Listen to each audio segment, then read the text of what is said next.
चलो। हाँ, निकालो शीट निकालो।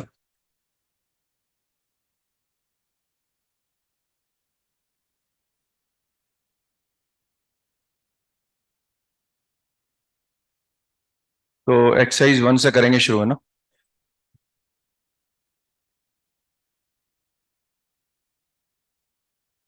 एक्सरसाइज 1 का पार्ट 1। इसमें शायद D2 D3 का सेकंड पार्ट। इसमें कोई डाउट हो वो तो पुट कर दो उसमें पहले, है ना। 1 से 4 दिख रहा है ना अपने को, और चाहिए 1 से 2 में। तो पुट करेंगे तब लिमिट 1 से 2 आएगी। पुट करने के बाद फिर मिनिमम थ्योरम लगा पाएंगे ना। तो ये इंटीग्रल दे रखा है आई इज इक्वल टू।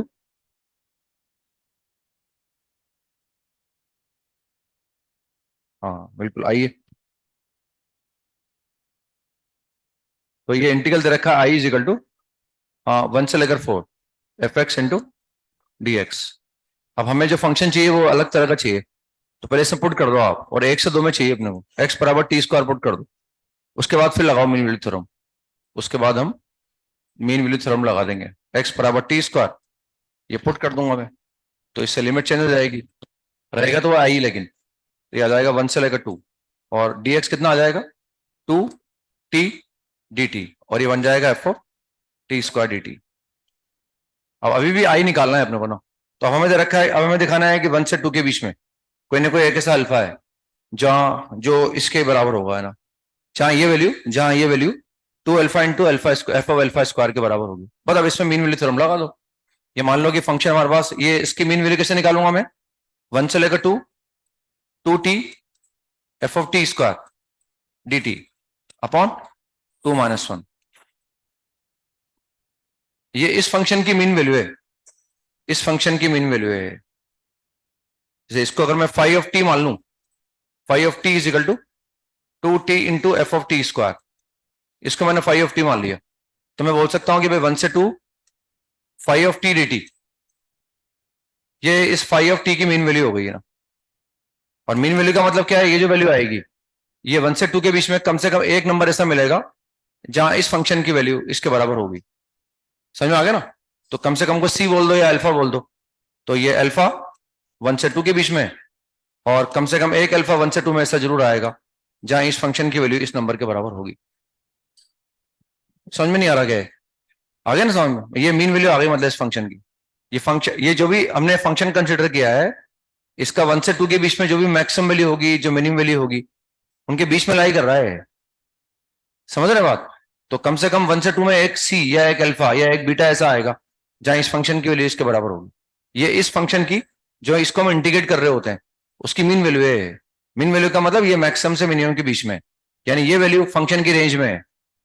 1 से 2 के बीच में अगर मैं फंक्शन की रेंज निकालूंगा तो ये उस रेंज में लाई करेगा। तभी तो मीन वैल्यू बोल रहे हैं इसको बनना। इसके बाद नेक्स्ट पार्ट 2 में आ गए। एक्सरसाइज 1 का part 2, question number D1। D1 में कोई डाउट हो। D1 में कोई डाउट। D1, तो D1 में कोई डाउट हो। ये जेई मेन वगैरह में आया हुआ है ना। अब इसमें वही, इसमें अलग तरह से कर रखा है उन्होंने ना। वो हमें ये दिखाना है कि sine x upon under root x ये किसके बराबर है, किससे बड़ा है, ये दिखाना है। तो उसमें हम ये जानते हैं कि एक्स 0 से 1 में है। तो उन्होंने ये कंसेप्ट लगा दिया कि साइन एक्स एक्स से छोटा होता है और 0 से बड़ा होता है। ये कंसेप्ट लगा दिया, जानते भी हम। अब हम चाहिए sine x upon under root x, तो इसको अंडर रूट एक्स से डिवाइड कर दो। तो sine x upon under root x, ये 1 अपॉन अंडर रूट, ये सॉरी अंडर रूट एक्स से छोटा हो जाएगा, और बस छोटा ही चाहिए शायद अपने को ना।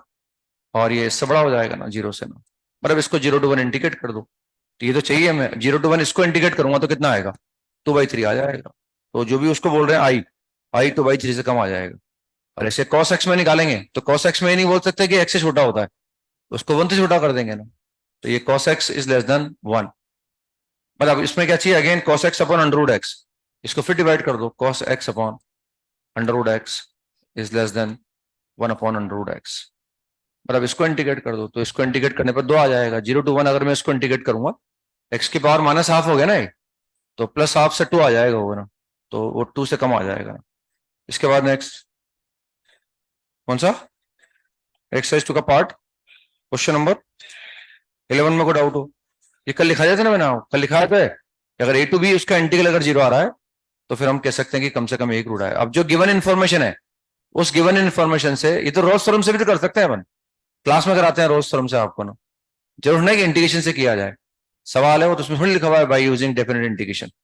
वो तो इंटीग्रेशन में एक तरीका और पढ़ लिया हमने कि अगर कोई फंक्शन कंटिन्यूस है और उसका मुझे ओपन इंटरवल ए से बी में कम से कम एक रूट दिखाना है, तो हम ये चेक कर लेंगे कि ए से बी में क्या उसका इंटीग्रल जीरो आ रहा है क्या।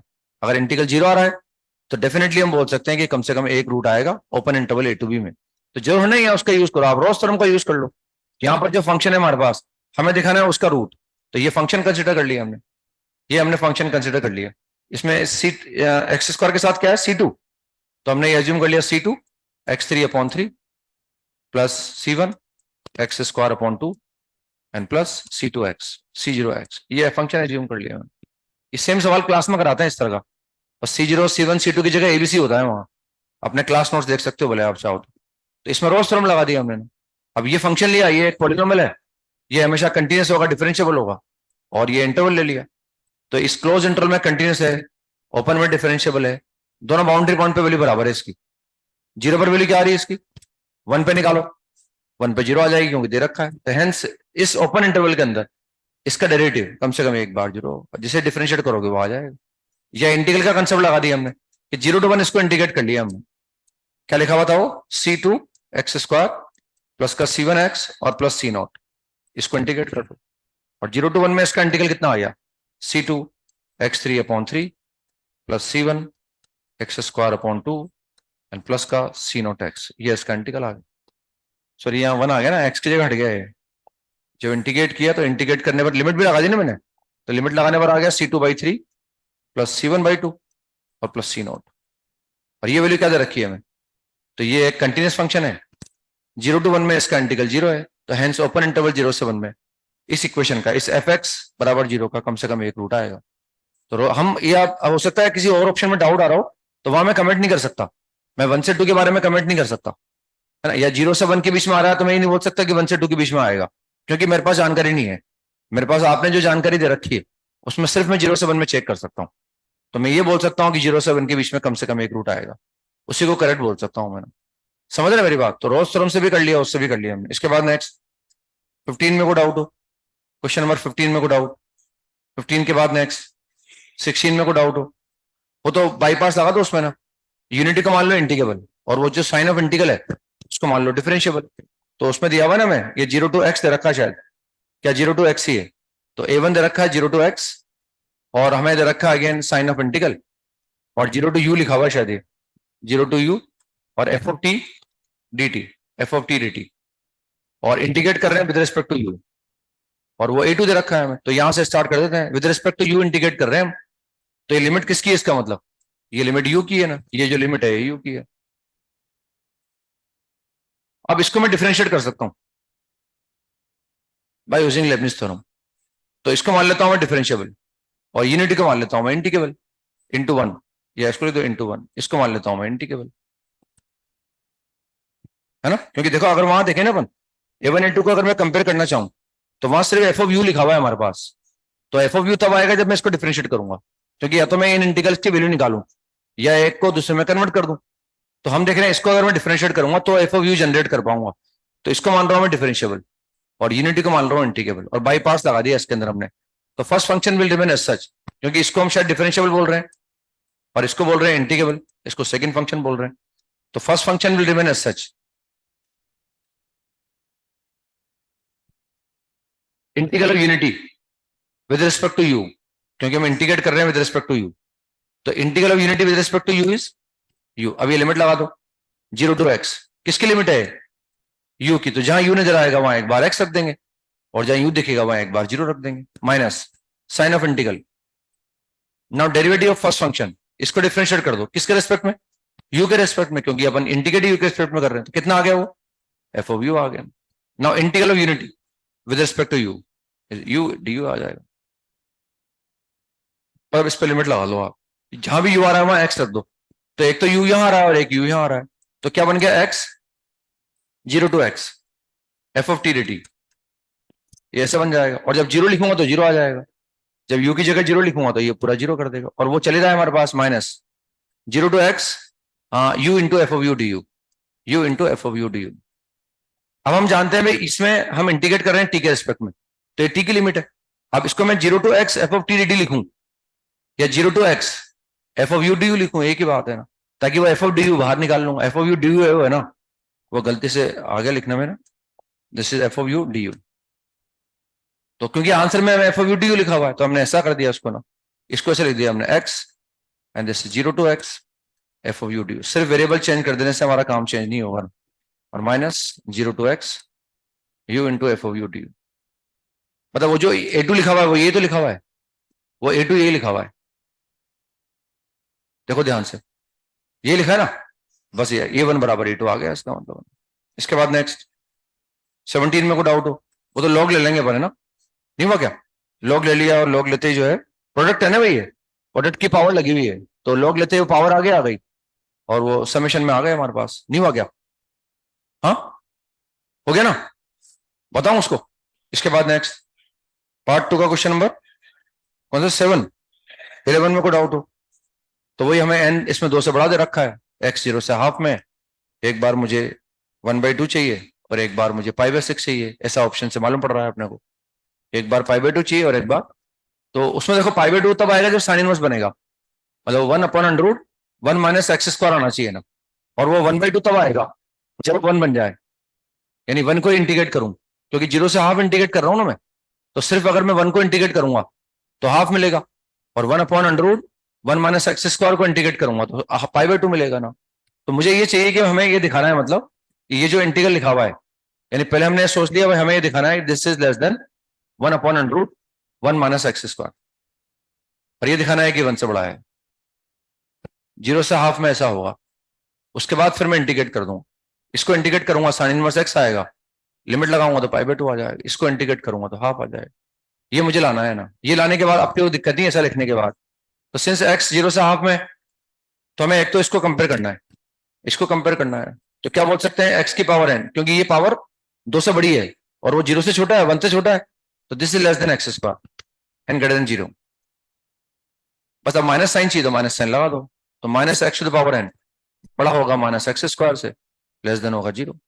अब 1 ऐड कर दो इनमें, तो इनमें अगर 1 ऐड करूंगा तो 1 minus x to the power n 1 minus x square less than 1 आ जाए। अब स्क्वायर रूट ले लो उसका, आ जाएगा अब तो ना, उल्टा कर देंगे इसको, स्क्वायर रूट आते ही इंटीग्रेट करके निकाले। नेक्स्ट इसके बाद 17 में को डाउट हो, 17 में को डाउट, 17 में इसमें यह देखो कि हम इसको इंटीग्रेट ही कर सकते हैं, और इसके लिए 4 आ जाती है, ये एग्जैक्टली 4 आ जाता है, इसको इंटीग्रेट करने पर ये एग्जैक्टली इसके लिए 4 आ जाती है, यानी 1 से लिखा हुआ है ई स्क्वायर लिखा हुआ ना, और ये ln x को तो मैं डिफरेंशियल ही मानूंगा, और वो उसको मैंने ऐसे लिख दिया ना, ये देखो आप बाई पास लगा दो उसमें, तो इसकी वैल्यू एग्जैक्टली 4 आ जाती है ना, और 4 को फिर देख लो किससे छोटा है किससे बड़ा है, ये मैंने मान लिया डिफरेंशियबल, क्योंकि इसको डिफरेंशियबल मानना पड़ेगा मुझे ना, और उसको मैंने मान लिया इंटीग्रेबल। तो first function will remain as such, integral of second function that is 2 into square root of x, और लिमिट लगा दो 1 से लेकर ई स्क्वायर, ये आएगा ना इसका इंटीग्रल, वो x की पावर हाफ, तो हाफ से डिवाइड करना पड़ेगा 2 आ जाएगा, minus sign of integral, now derivative of first function that is 1/x and integral of second function 2√x and dx आ जाएगा। ये इसको इंटीग्रेट कर ही रखा था हमने, तो वहां इंटीग्रेट कर दिया। अब इस पर लिमिट लगा लो आप, तो x की जगह मैं पहले ई स्क्वायर रख रहा हूं, जब x की जगह 1 रखूंगा तब तो 0 आ जाएगा ln 1 के कारण। अब जब x की जगह ई स्क्वायर लिखूंगा तो 2e और इंटू 2, तो 4e आ गया, और 1 रखने पर 0 आ गया। अब इसको मैं दोबारा इंटीग्रेट करूंगा, तो देखो एक तो -2 मैंने बाहर ले लिया, अब क्या बचा है x की पावर -हाफ, उसको इंटीग्रेट करने पर x की पावर हाफ अपॉन हाफ, तो 2 एक और आएगा, 2√x आएगा मतलब, तो ये 2 तो बाहर निकाल लिया, और इंटीग्रेट करने पर आया √x, और लिमिट लगा दो 1 से लेकर ई स्क्वायर, तो दिस इज 4e माइनस, अब ये बाहर 4 लिखा हुआ है, एक बार ई स्क्वायर लिखा और एक बार 1 लिखा, तो इस 4e से 4 ही कट जाएगा, and this will come out to be 4। अब 4 देख लो कैसा आ रहा है कैसे नहीं आ रहा, ई का मतलब 2.7183 होता ही है ना, तो ऐसे निकाल भले, ठीक है बाय लक जो है इंटीग्रेट हो गया है, और नहीं होता तो फिर एस्टिमेट कर ही रहे हैं अपन, और क्या है ना। अब उसमें देखो एस्टिमेट जब करेंगे ना, तो मैं कह रहा हूँ ना अलग अलग तरीके लगाते हैं हमेशा वो, हर बार वो अलग तरीका लगाते हैं, कभी अपन फंक्शन से कंपेयर करके निकालते हैं, कभी वो ट्रेपेजियम बना लेते हैं, कभी रेक्टेंगल बना लेते हैं, कभी एक्सपेंशन का यूज करेंगे वो। तो अलग अलग तरीके लगाते हैं मतलब। तो ये हम ग्राफ बना सकते हैं ना। मैंने क्या करा, इसका ग्राफ बना दिया। इसका ग्राफ बनाना आता है मैंने, ये हमने एओडी में बना रखा है कहीं ना कहीं, है ना, बनवा रखा है आपसे। तो इसका ग्राफ बना सकते हैं, कुछ भी नहीं, डिफरेंशिएट कर दो उसको। डिफरेंशिएट करना मुझे आता ही है, डिफरेंशिएट करने से 99% ग्राफ बन जाते हैं ना। तो ये कितना आ गया, l root x will remain as such. L n x को डिफरेंशिएट करूंगा, 1/x आएगा। L n x will remain as it is, 1/2 under root x, और डिनोमिनेटर का होल स्क्वायर, तो ये x आ जाएगा ना। तो this will come out to be 2 minus l n x upon 2x into under root x. ये differentiate करने पर आ गया। अब इसका डेरिवेटिव जीरो कहाँ आएगा, x बराबर ई स्क्वायर पर इसका डेरिवेटिव जीरो आएगा, और ई स्क्वायर पर इस फंक्शन की वैल्यू क्या आ जाएगी, 2/e। इस फंक्शन का डायग्राम बना रहे हैं हम, ई स्क्वायर पर इसके लिए 2/e आ जाएगी।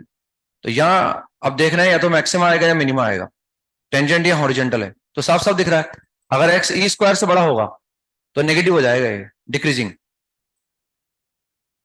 और अगर x ई स्क्वायर से छोटा है तो ये पॉजिटिव आएगा, मतलब इंक्रीजिंग होगा। इंक्रीजिंग का मतलब अगर मैं x को कम करूंगा तो इंक्रीजिंग का मतलब y भी कम हो जाएगा। अब जीरो प्लस पे निकालो, what is ln zero plus, minus का इन्फिनिटी, यहां से शुरू होगा। अब यहां से शुरू होगा, यहां जाएगा, और what is x approaching to infinity, zero. x approaching to infinity पर जीरो आ जाएगा। x अप्रोचिंग टू इन्फिनिटी पर यूं लिख सकता हूं ना उसको मैं, x अप्रोचिंग टू इन्फिनिटी पर लिमिट निकालने के लिए इसको मैं ऐसे लिख सकता हूं, ln root x upon under root x, और अंडर रूट एक्स लाने के लिए मैंने 2 लिख दिया यहां पर ऐसे, ताकि l n t upon t हो गया वो। और l n t upon t में टी कहां जा रहा है, इन्फिनिटी पे जा रहा है। तो अगर टी इन्फिनिटी पे जा रहा हो तो वाड़ी l n t upon t zero, तो ये जीरो पे जा रहा है। एक्स अप्रोचिंग टू इन्फिनिटी पर लिमिट जीरो आ जाएगी। मतलब डायग्राम ऐसा बन गया है।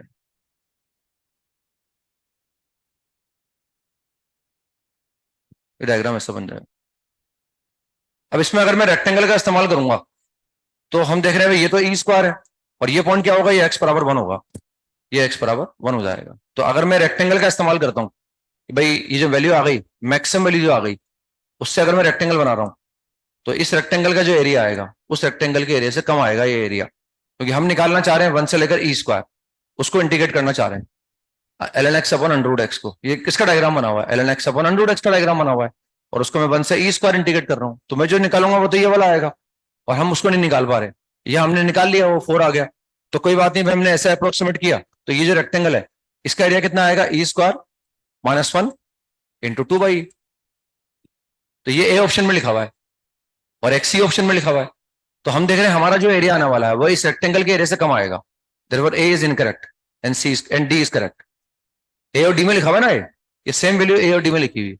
तो ये तो हम निकाल पाए, चलो हम ए ऑप्शन को रिजेक्ट कर दिया और डी ऑप्शन को सिलेक्ट कर लिया हमने, हमारा 4 आया। या फिर हमें हमने अगर 4 इंटीग्रेट किया हुआ होता तो 4 को देखना पड़ता है, हमारा तो एक्जैक्टली 4 आ गया भाई। अब जो वैल्यू है वो 4 से कम आ रही है, क्या आ रही है ना, वो 5 आ रहा होगा, हमारा एरिया 4 आ रहा है, तो हम बोलेंगे 5 से कम आ रहा है ना। ठीक है, या तो उनको कंपेयर किया, फिर हमने एक्जैक्टली निकाल लिया। अब इसमें ये दिक्कत आती है कि इसमें जो बी ऑप्शन है वो कैसे निकालें अभी ना। तो बी में और डी में, बी में और सी में, या तो ये तरीका, हमारे वैल्यू 4 आ गई तो देख लो ये वैल्यू 4 से बड़ी आ रही है छोटी आ रही है, उसको कंपेयर करके निकाल लो आप।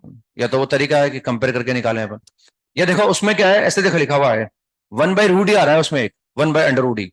तो 1/√e का मतलब अगर मैं यहाँ वैल्यू ई पर निकालूं, अगर मैं एक्स बराबर ई पर इस फंक्शन की वैल्यू निकालूं तो ई पर इसकी वैल्यू कितनी आ रही है, देखो आप, ई पर ही आएगा 1/√e।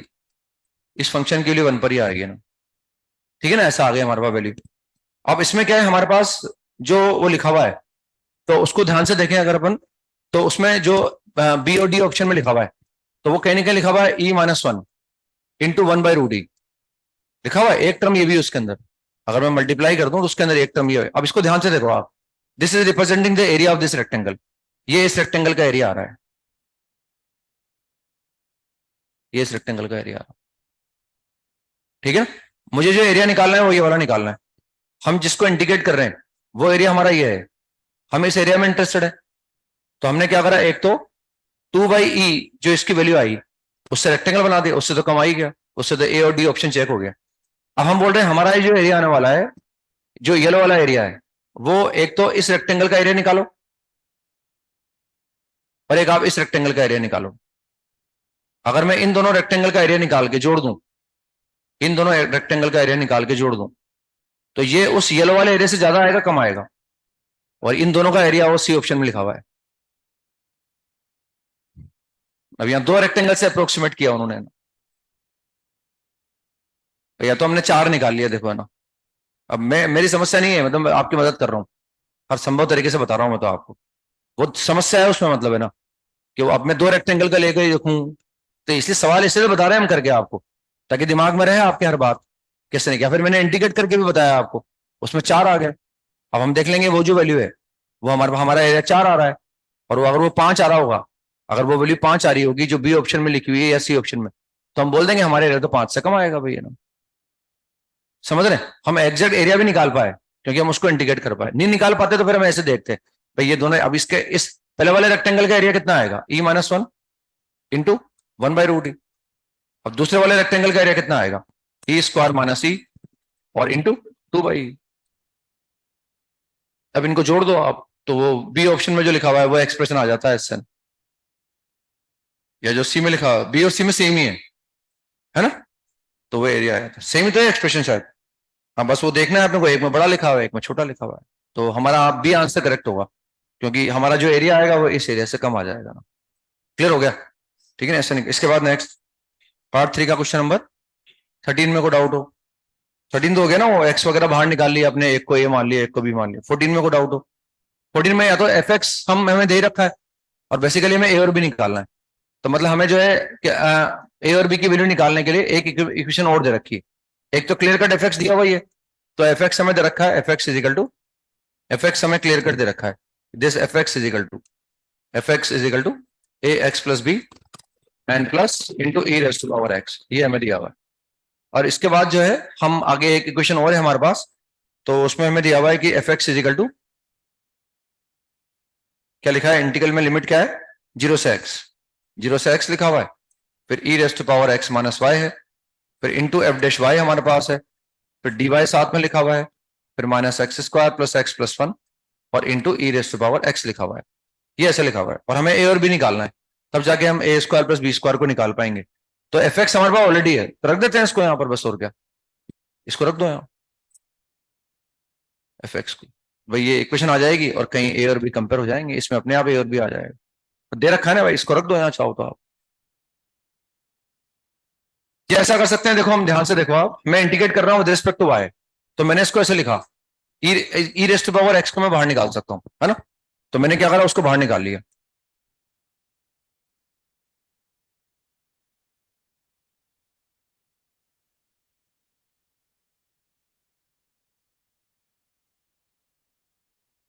ये ऐसे हो गया ना, ठीक है ना। अब ये एक्सप्रेशन अपने आप में हमारे पास जो भी है, इसको इंटीग्रेट करना पड़ेगा। ये इंटीग्रेट मैं तब कर पाऊंगा जब यहाँ मुझे एफ डैश वाई मिल जाएगा, उसके बाद तो मैं इंटीग्रेट कर लूंगा इसको ना। तो देखो ई की पावर एक्स यहाँ भी है, ई की पावर एक्स वहां भी है, तो हमने क्या करा, अगर मैं यहाँ रखा रहने दूंगा ना, तो मुझे प्रोडक्ट रूल लगाना पड़ेगा। ये सब हम एओडी में भी करते थे कई बार, जैसे ये ई की पावर एक्स है, अगर मैं ई की पावर एक्स को यहाँ रख रहा हूँ तो मुझे कोई दिक्कत नहीं है, लेकिन मुझे डिफरेंशिएट करने के लिए प्रोडक्ट रूल लगाना पड़ेगा। अगर मैं डिफरेंशिएट करूंगा तो पहले ये एडिट रहेगा, फिर इसको डिफरेंशिएट करूंगा, और अगर मैं हटा दूं यहाँ से तो सिर्फ इसी को डिफरेंशिएट करना पड़ेगा। तो मैंने ए की पावर -x से मल्टीप्लाई कर दिया, ई की पावर -x से मल्टीप्लाई कर दिया, तो ये हट जाएगा यहाँ से ना, इसको मैं हटा सकता हूँ यहाँ से,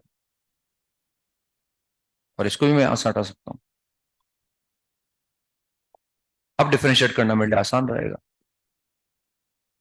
अब बस इसमें यह है कि हमें इसकी रिक्वायरमेंट आएगी, तो या तो मैं एफ डैश वाई को लिख दूं यहाँ पर, तो कोई दिक्कत ही नहीं, मुझे नहीं लिखूं तो भी कोई बात नहीं, हम ऐसे लिख सकते हैं इसको, डिफरेंशिएट कर दो दोनों तरफ आप तो ये कितना आएगा, E raise to power -x into F dash X minus E raise to power -x into F x.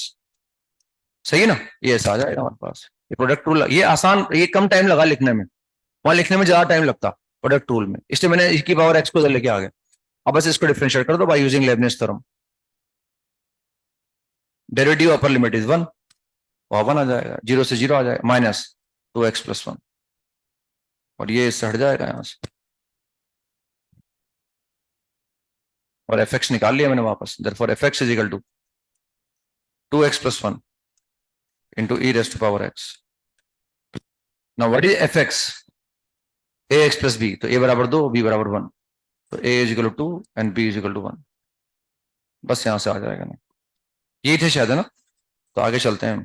तो हम एरिया अंडर द कर्व पर आ गए थे ना, उसमें मैंने बराबर बता दिया था आपको कि कैसे कैसे एरिया निकाला जाता है। वाई एक्सिस के अबाउट भी निकाल सकते हैं हम, इधर होगा तो फिर हम प्लस साइन से मल्टीप्लाई करके निकालेंगे, इधर होगा तो माइनस से मल्टीप्लाई कर देंगे।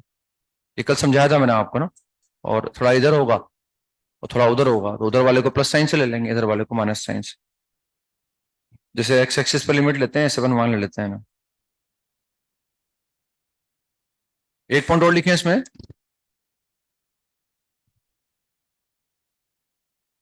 if fx is greater than equal to gx, if fx is greater than equal to gx, for every value of x belongs to a comma b, if fx is greater than or equal to gx, if fx is greater than or equal to gx, for every value of x belongs to a comma b, then the area bounded by y is equal to fx, then the area bounded by y is equal to fx, comma y is equal to gx, comma x is equal to a, and x is equal to b, then the area bounded by y is equal to fx, comma y is equal to gx, x is equal to a, and x is equal to b is equal to, ये चार boundary है, मतलब इनसे जो area bound होगा वो मुझे निकालना है। एक बाउंड्री इसकी है, एक बाउंड्री इसकी, एक एक्स इजिकल टू एक एक्स इजिकल टू बी की बाउंड्री। अब इसमें मुझे ये दे रखा है, मेरे पास डायग्राम तो बना हुआ नहीं है, ना एफ एक्स का डायग्राम मेरे पास है, ना जी एक्स का डायग्राम मेरे पास है। मुझे ये दिया हुआ है कि ए से बी के अंदर एफ एक्स बड़ा है और जी एफ एक्स जी एक्स से बड़ा है। अब कोई नंबर अगर दूसरे से बड़ा है तो या तो दोनों पॉजिटिव हो सकते हैं, हो सकता है ये पॉजिटिव है, मतलब ये ग्राफ एक्स एक्सिस के ऊपर है, तो ये भी क्या है, ये भी एक्स एक्सिस के ऊपर है।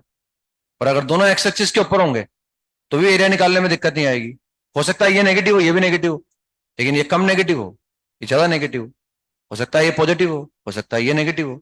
तो एरिया हम किस, अगर हमें ये जानकारी है और हमें इन चार बाउंड्री से बाउंडेड एरिया निकालना है, तो हम बड़े वाले में से छोटे वाले को माइनस करते हैं, area is equal to a to b. बड़ा वाला फंक्शन कौन है, एफ एक्स, तो एफ एक्स में से जी एक्स को माइनस कर दो। चाहे एफ एक्स पॉजिटिव हो, कुछ भी हो, मतलब है ना। अगर हमें पता है कि हमें इन चार बाउंड्री से बाउंडेड एरिया निकालना है और इन दोनों फंक्शन में ये बड़ा है, तो बड़े वाले में से छोटा वाला माइनस करना है, चाहे दोनों पॉजिटिव हो चाहे दोनों नेगेटिव हो, एक पॉजिटिव एक नेगेटिव, बड़े वाले में से छोटे वाले को माइनस कर दो। जो मैं बोल रहा हूं उसका समझाने का मतलब ये है ना, जिससे हो सकता है हमारे पास डायग्राम ऐसा बना हुआ हो, ये एफ एक्स हो हमारे पास और ये जी एक्स हो,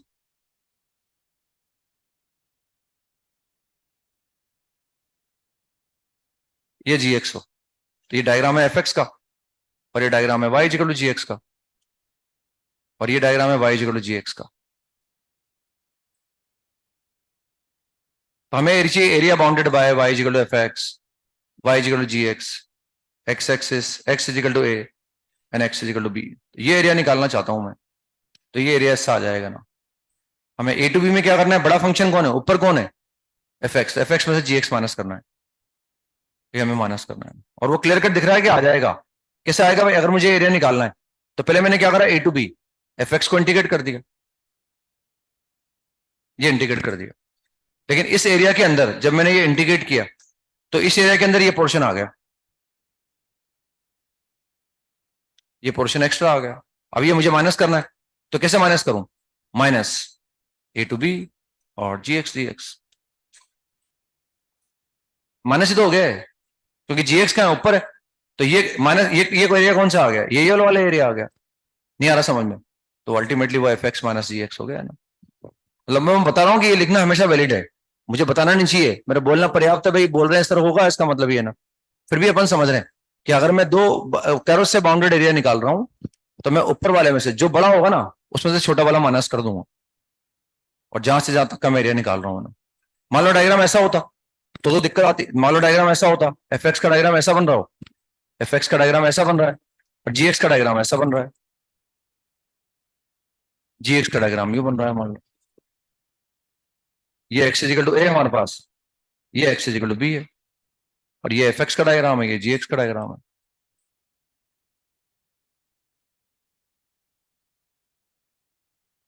तब अब एरिया कौन सा चाहिए? Area bounded by y equal to f x, y equal to g x, x axis, x is equal to a and x is equal to, ये वाला एरिया चाहिए। अब ये कैसे निकाल, ये भी वो सही लिखा हुआ है ना, क्योंकि हम कैसे निकालेंगे, पहले हमने A to B F X निकाल लिया, A to B F X D X, इससे कौन सा आ रहा है? इससे ऊपर वाला एरिया आ गया, इससे ये वाला एरिया आ गया, हमें तो नीचे वाला भी चाहिए, इससे सिर्फ ये वाला एरिया आया, अब मुझे नीचे वाला भी चाहिए, ये कैसे निकालूंगा मैं? ये मैं से निकाल लूंगा भाई, मैं area plus a to b minus का जी एक्स डी एक्स, ये ऐसा आ गया, आगे समझ में? जी एक्स नेगेटिव है ना भाई, तो माइनस जी एक्स से मल्टीप्लाई कर दिया, दोनों को जोड़ दिया तो वो एरिया आ गया, अल्टीमेटली क्या हो गया? F x minus g x हो गया ना, ठीक है ना? तो अब ऐसा लिखा हुआ हमारे पास तो भी कोई दिक्कत नहीं है, मान लो ऐसा लिखा हुआ यूं, ये भी नीचे है और वो भी नीचे है ना, तो भी कोई दिक्कत नहीं है ना, ये ऐसे एफ एक्स है हमारे पास और ये वाई बराबर जी एक्स है,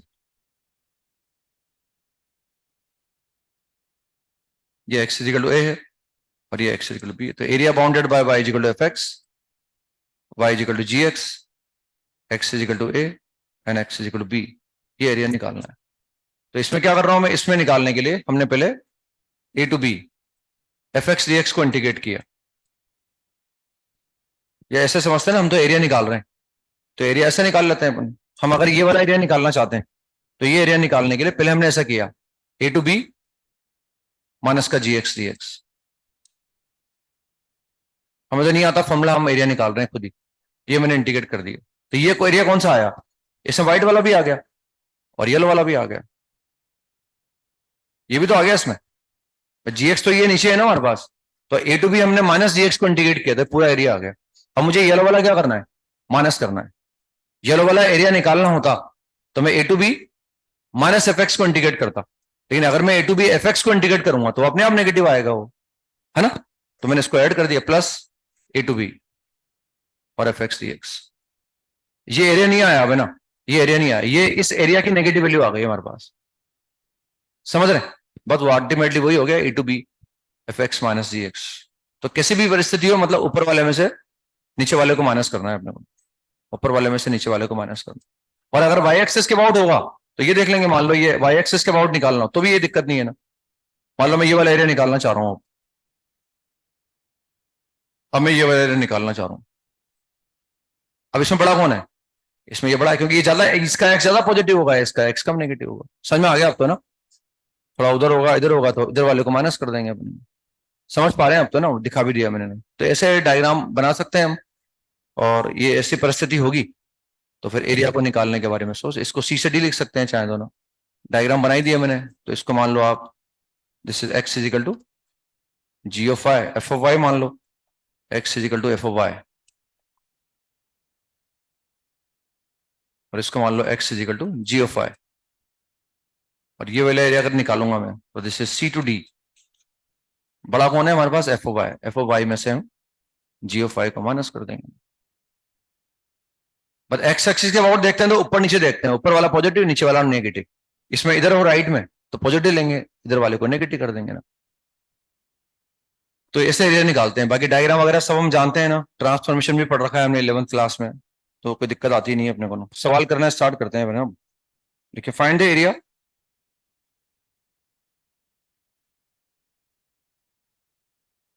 find the area bounded by the curve y is equal to x square minus 3x plus 2, find the area bounded by the curve and the x axis, and the x axis from x बराबर 0 to x बराबर 2, find the area bounded by the curve y is equal to x square minus 3x plus 2 from x बराबर 0 to x बराबर 2।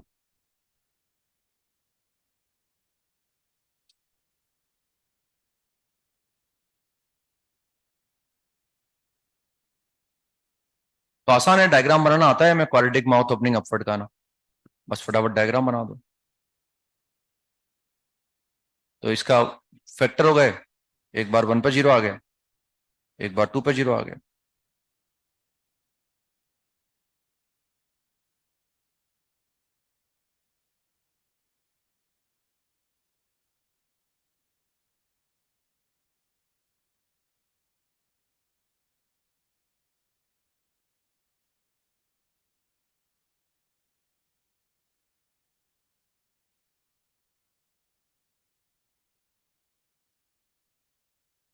ये area चाहिए अपने को।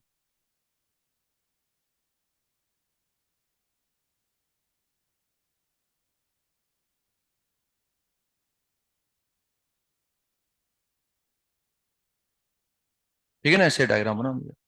Factor उसके हो रहे थे 1 2। अब इसमें क्या, ये वाला एरिया तो प्लस साइन से आ जाएगा, ये वाला एरिया माइनस साइन से आ जाएगा। तो ब्रेक करना है। हम डायरेक्ट यूं भी लिख सकते थे इसको, मैंने कल बताया था ना आपको, 0 से 2 मॉड लगा दो यहाँ, x² minus 2x minus 3x plus 2। लेकिन अब इसको मॉड को डिफाइन करना पड़ेगा। तो या तो क्रिटिकल पॉइंट का, या तो डायग्राम बनाए अपन, या हम ही सोच सकते हैं कि हमें जहां से जहां तक का एरिया निकालना है उस इंटरवल के अंदर एफ एक्स पूरा पॉजिटिव है क्या, क्या पूरा नेगेटिव है क्या, या थोड़ा नेगेटिव थोड़ा पॉजिटिव है क्या।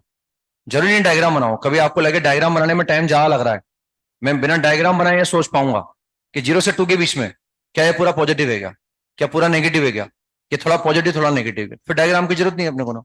डायग्राम बेसिकली इसीलिए बना रहे हैं कि ऊपर पोर्शन आ रहा है कि नीचे पोर्शन आ रहा है, हमें उसको प्लस एफ एक्स को इंडिकेट करना है कि माइनस एफ एक्स को इंडिकेट करना है, डायग्राम इसलिए बना रहे हैं अपन। तो बस इसमें अगर मैं ऐसे लिखता तो मुझे एक बार 0 से 1 अलग करना पड़ता, 1 से 2 अलग करना पड़ता, यहाँ दिख ही रहा है डायग्राम में अपने को। तो required area is equal to 0 to 1 x² minus का 3x प्लस 2 और इंटू dx। अब 1 से 2 कर देंगे, लेकिन हमें तो एरिया चाहिए। 1 से 2 में एफ एक्स नेगेटिव हो गया, तो इसको माइनस साइन से मल्टीप्लाई कर देंगे, माइनस का x² प्लस का 3x माइनस 2 dx। मतलब ये इंटीग्रेट करना आता है आपको ना, मतलब वो को बताने की जरूरत है नहीं। And this will come out to be 1, this required area will be 1, है ना। इंटीग्रेट कर ही लेंगे अपने ना, तो बताओ इंटीग्रेट करके कर लेंगे ना इंटीग्रेट, तो हाँ इंटीग्रेट तो कर ही लेंगे अपन। देखिए find the area bounded by y is equal to log of x to the base half and the x-axis. Find the area bounded by the curve and the x-axis from x बराबर 1, from x is equal to 1 to x बराबर 2. Find the area bounded by this curve and the x-axis from x बराबर 1 to x बराबर 2.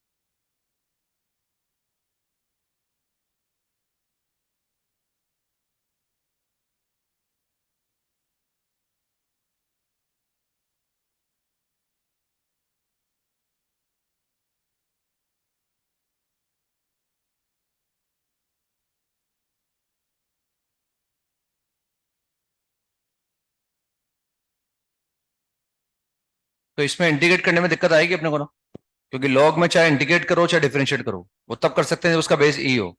तो base चेनिंग theorem लगाना पड़ेगा आपको। और ये तो क्लियर कट दिख रहा है कि 1 से 2 के बीच में ये नेगेटिव आएगा, तो भले डायग्राम मत बनाओ कोई बात नहीं, क्योंकि इसका बेस 1 से छोटा है, एक्स 1 से बड़ा है, तो इसका मतलब ये नेगेटिव आएगा, यानी ग्राफ एक्स एक्सिस के नीचे आएगा। तो एरिया तो फटाफट निकल गया, the required area is equal to, तो कोई जरूरी नहीं डायग्राम बनाए अपन, अगर कभी ऐसा लग जाए तो डायग्राम बनाने की आवश्यकता नहीं है फिर, है ना। वरना डायग्राम बनाने में ज्यादा टाइम भी नहीं लग रहा, ऐसा भी नहीं कि 1 2 हफ्ते लग रहे हैं डायग्राम बनाने में। ये डायग्राम बना दिया, बेस इसका 1 से छोटा है तो डिक्रीजिंग हो जाएगा, फटाफट दिख रहा है 1 से 2। अब मुझे ये एरिया निकालना है, तो ये एरिया निकालने के लिए एफ एक्स नीचे है सेंट्रल में, तो required area is equal to हाँ ए 1 से लेकर 2, और क्योंकि एफ एक्स नेगेटिव है minus log of x to the base half. अब बेस सेनिंग थ्योरम लगा दूंगा इसमें मैं, और इसको इंटीग्रेट कर लूंगा बाई पार्ट्स का यूज करके। तो इसमें एक तो हाफ को पहले 2 की पावर -1 लिख दो, तो उससे क्या हो गया +1 हो गया वो, ठीक है ना। तो इसमें आ गया 1 से लेकर 2, और ये आ गया log x to the base 2 हो गया वो, और इसमें बेस सेनिंग थ्योरम लगा दो, तो ln x अपॉन ln 2,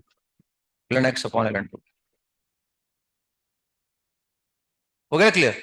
वो हाफ को 2 लिख दिया पहले मैंने, हाफ को 2 लिखने के बाद log x to the base 2 हो गया वो, फिर मैंने बेस सेनिंग थ्योरम लगा दिया इसमें। अब 1/ln 2 को बाहर निकाल लो बस, तो ये 1/ln 2 को बाहर निकाल लिया हमने, बाकी हमें इंटीग्रेट करना आता ही है। 1 से लेकर 2 ln x, और बाई पार्ट्स करेंगे, यूनिटी को मान लेंगे इंटीग्रेबल, और अब इंटीग्रल लिख सकते हैं अपन 1/ln 2 and this is first function will remain as such, integral of unity, इस पे लिमिट लगा दूंगा और फिर ये आ जाएगा हमारे पास x, और ये 1 से 2 लगा दूंगा, x ही आएगा ना उधर, क्योंकि 1/x आएगा, फिर वो x आएगा तो कट जाएगा, dx बचेगा मतलब ना।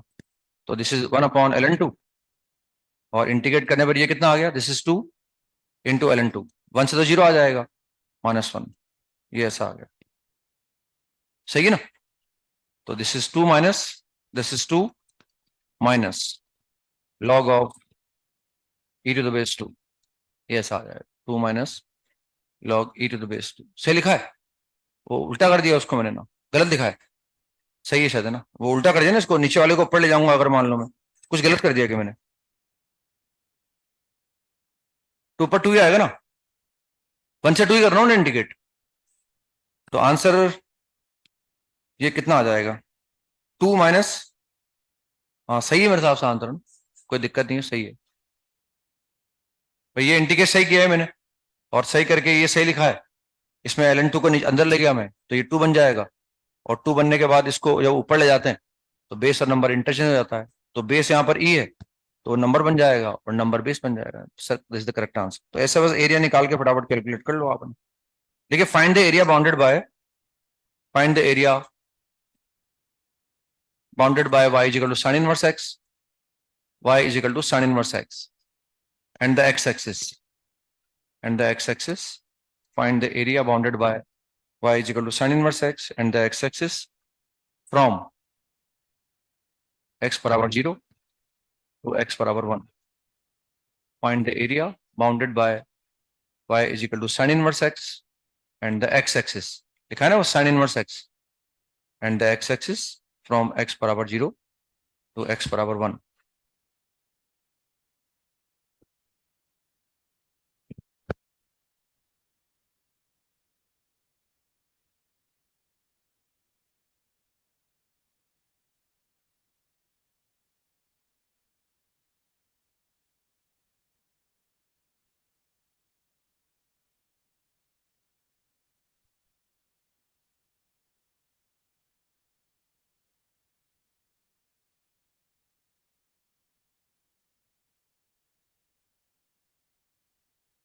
तो इसमें भी डायग्राम नहीं बनाओ तो चलेगा ना, 0 से 1 में हम जानते हैं sin इनवर्स x क्या होता है, ऊपर ही होता है वो ना, तो डायरेक्ट बाईपास लगा के इंटीग्रेट करके निकाल सकते हैं sin इनवर्स x को इंटीग्रेट करने के लिए।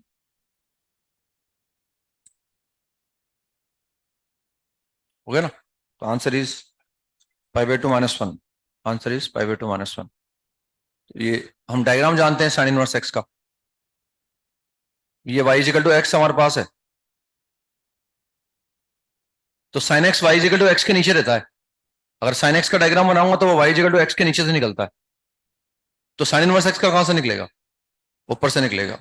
10x का डायग्राम बनाऊं तो y इक्वल टू x के ऊपर से निकलता है, तो tan इनवर्स x, ये सब काम आते हैं कहीं ना कहीं, ये सब बताया भी है समय समय पर आपको हमने, तो sin x तो नीचे निकलेगा, sin इनवर्स x ऊपर आ जाएगा ना,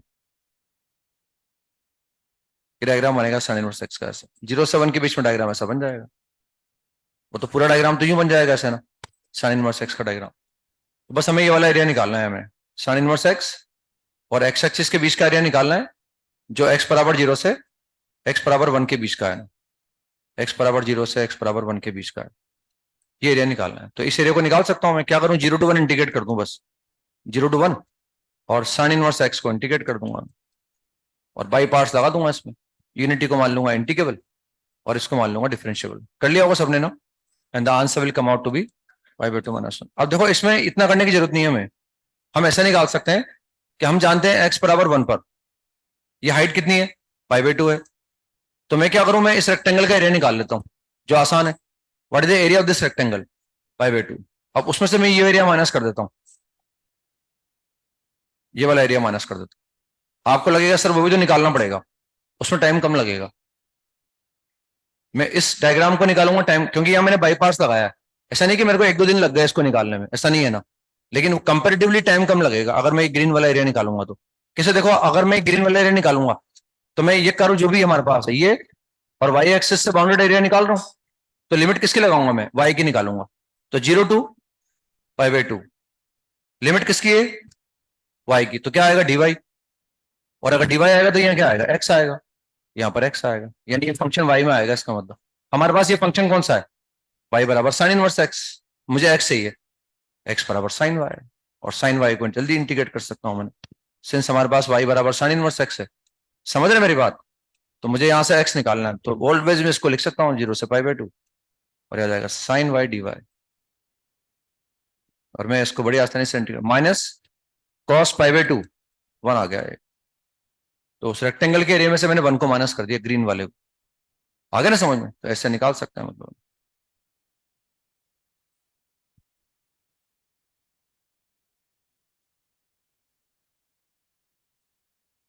find the area bounded bye, next सवाल लिखते हैं, find the area bounded by y बराबर tan inverse x, find the area bounded by y बराबर tan इनवर्स x, y बराबर cot inverse x and the y axis and y axis. Find the area bounded by y बराबर tan inverse x, y बराबर cot inverse x and the y axis.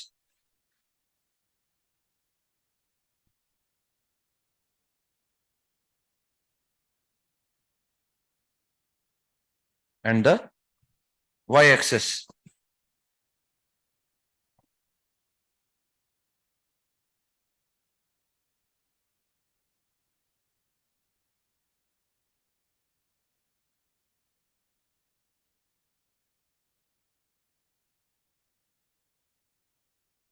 तो tan inverse x का diagram जानते हैं हम, cot inverse x का diagram जानते हैं।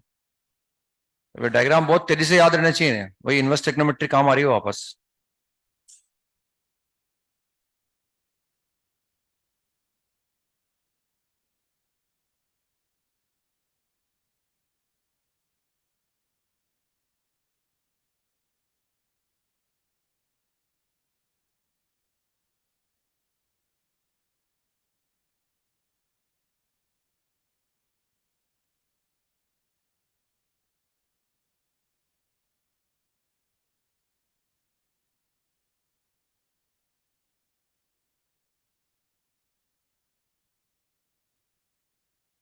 तो डायग्राम बनाएंगे हम tan इनवर्स x का।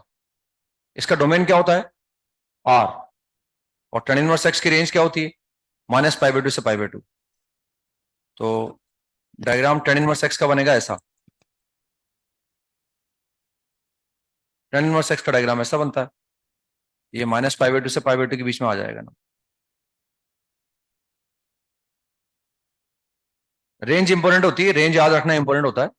डोमेन तो अगर हम भूल भी जाते हैं तो भी निकाल लेते हैं ना, लेकिन इनकी रेंज हमें याद रखनी पड़ती है, क्योंकि एक पर्टिकुलर इंटरवल के अंदर ही हमने ट्रिग्नोमेट्रिक फंक्शन को सेलेक्ट किया उसका इनवर्स फंक्शन निकालने के लिए। तो वो पर्टिकुलर इंटरवल हमें याद रखना पड़ता है कि ये पर्टिकुलर इंटरवल है, यहाँ हमने इनवर्स निकाला है ना। तो this is the graph of tan inverse x। अब बनाएंगे हम cot इनवर्स x का। तो cot इनवर्स का डोमेन क्या है, cot इनवर्स का डोमेन r है, लेकिन उसकी रेंज क्या है, ओपन इंटरवल 0 to π। और cot इनवर्स x एक डिक्रीजिंग फंक्शन होता है ना, उसका डायग्राम बनेगा ऐसे, this is the diagram of cot inverse x। Decreasing है, इसका डेरिवेटिव -1/1 + x² होता है ना। अब हमें एरिया चाहिए, एरिया बाउंडेड बाय y बराबर tan इनवर्स x। तीन बाउंड्री चाहिए, एक tan इनवर्स x की, एक cot इनवर्स x की, और एक y एक्सिस की। तो उन तीनों बाउंड्री से जो एरिया बाउंड हो रहा है वो ये वाला आएगा, ये एरिया मुझे निकालना है। ठीक है, इसमें मुझे पता है कि ये 0 है एंड दिस इज π/2, ये हमारे पास π/2 है ना, दिस इज π/2, और ये 0 है हमारे पास। ये पॉइंट अगर मैं निकालना चाहूं तो निकाल सकता हूं, दिस इज 1, 1 पर दोनों बराबर होंगे ये ना, क्योंकि 1 पर क्या है वो भी π/4 होगा, वो भी π/4 होगा। तो ये तो x बराबर 1 है, लेकिन इसका जो y हमारे पास है, इसका जो y हमारे पास है, उसका y क्या है, इसका y है π/4। अब ये एरिया में दो तरह से निकाल सकता हूं, एक तो मैं 0 to 1 इंटीग्रेट कर दूं, 0 to 1 मैंने इंटीग्रेट कर दिया, 0 to 1। पहले मैं ऊपर वाला डायग्राम कौन सा है 0 to 1 में, ऊपर cot इनवर्स x है और नीचे क्या है tan इनवर्स x। तो cot इनवर्स x में से क्या करो, बड़े वाले में से नीचे वाले को माइनस कर दो, ये से लिख दो उसको आप। भाई अगर मैं 0 to 1 cot इनवर्स x को इंटीग्रेट करता तो येलो वाला और ये वाला एरिया आ जाता, येलो के साथ साथ ये भी आ जाता। समझ रहे? तो हमें ये माइनस करना पड़ेगा, तो माइनस कर दिया हमने tan इनवर्स x। आगे समझ में, 0 to 1 tan इनवर्स x को इंटीग्रेट करके माइनस कर दिया। अब इसमें क्या करें, दो बार इंटीग्रेट क्यों करेंगे, इसको लिख देंगे हम, what is this, this is pi by two minus tan inverse x, तो pi by two minus two times of tan inverse x, और बाई पार्ट्स लगा देंगे टेन इनवर्स एक्स के अंदर, और इंटीग्रेट करके निकाल लेंगे इसको। या फिर हम ऐसे क्यों सोचे हैं मैंने, भाई उसमें बाई पार्ट्स लगाना पड़ रहा है, या मैं सोच सकता हूं जो एरिया निकालूंगा ना, तो रिक्वायर्ड एरिया मैं ऐसे निकाल सकता हूं, required area is equal to, required area is equal to, हम लिमिट लगाते हैं वाई की, कैलकुलेट कम करना पड़ेगा, हम लगाते हैं जीरो से पाई बाई फोर, जीरो से पाई बाई फोर में किसको इंटीग्रेट करूंगा, जीरो से पाई बाई फोर में इस कर्व को इंटीग्रेट करूंगा, सॉरी समझ रहे हैं, हम पहले जीरो से पाई बाई फोर में टेन इनवर्स एक्स को इंटीग्रेट करेंगे, तो ये वाला एरिया आएगा, और फिर अगर हम पाई बाई फोर से पाई by to, pi by four से पाई बाई टू में कौन सा डायग्राम मिलेगा आपको, कॉट इनवर्स एक्स, तो ये वाला एरिया आ जाए, दोनों को जोड़ देंगे अपन, तो zero to pi by four में इंटीग्रेट कर रहा हूं, बोले लिमिट लगा रहा हूं वाई की, zero to pi by four, तो zero to pi by four में इस कर्व को इंटीग्रेट कर रहा हूं, समझ रहे हैं ना आप, तो लेकिन मुझे फंक्शन चाहिए वाई में, हमारे पास है वाई बराबर टेन इनवर्स एक्स, तो what is x, tan y, तो टेन वाई डी वाई हो जाएगा ये। और टेन वाई का इंटीग्रल डायरेक्ट आता है हमें, बाई पार्ट्स क्यों लगाए हम, टेन वाई का इंटीग्रल आता है प्लस, अब पाई बाई फोर से कहां आ जाओ, पाई बाई टू पर आ जाओ, और पाई बाई फोर से पाई बाई टू में किसको इंटीग्रेट कर रहे हैं, कॉट इनवर्स एक्स को, हमें तो लेकिन एक्स चाहिए, तो वाई बराबर कॉट इनवर्स एक्स, तो एक्स बराबर क्या हो गया, कॉट वाई हो गया ना, नहीं आ रहा समझ में, है ना, वजह से इनके इंटीग्रल जानते हैं डायरेक्ट अपन, तो बाई पार्ट्स नहीं लगाना पड़ेगा, मतलब कभी अपॉर्चुनिटी मिलेगी भाई वाई एक्सेस से एरिया निकालना आसान है, या उसमें कम एफर्ट करना पड़ रहा है, तो उस अपॉर्चुनिटी का इस्तेमाल कर सकते हैं अपने, बस अब what is the integral of tan y, l n sec y, तो ये एल एन सेक वाई हो गया ना, जैसे l n of modulus of sec y, और लिमिट लगा दूंगा मैं जीरो से लेकर pi by four, and integral of cot y is l n modulus of sine y, तो ये इंटीग्रेट कर दिया, एंड जीरो से पाई बाई फोर से लेकर पाई बाई टू हो गया, तो यहां पहले पाई बाई फोर लिखा तो कितना आया, रूट टू आ गया, तो इससे आ गया एल एन रूट टू,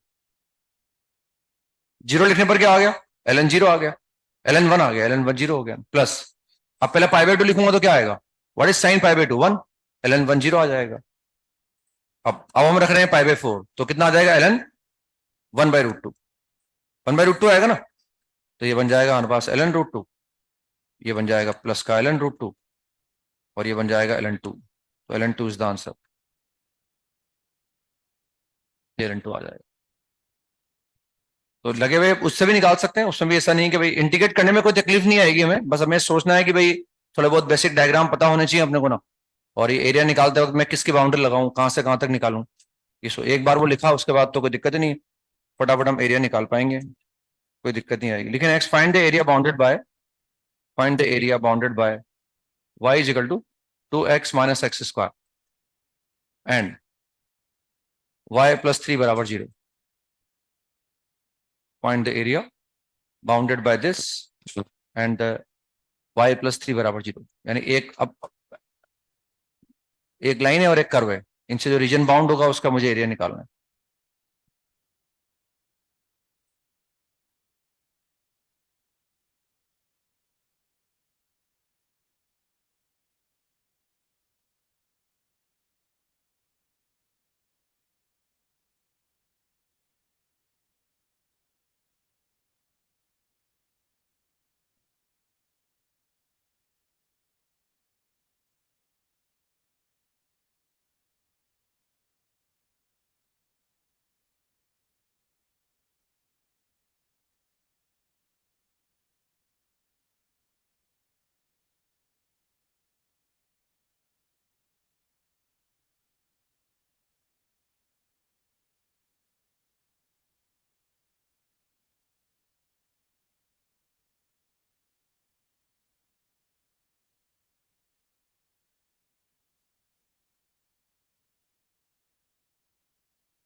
तो इस कर्व का डायग्राम बनाना आता ही है अपने को ना, ये एक तरह का पैराबोला है, माउथ ओपनिंग डाउनवर्ड, तो इसका डायग्राम बना लो,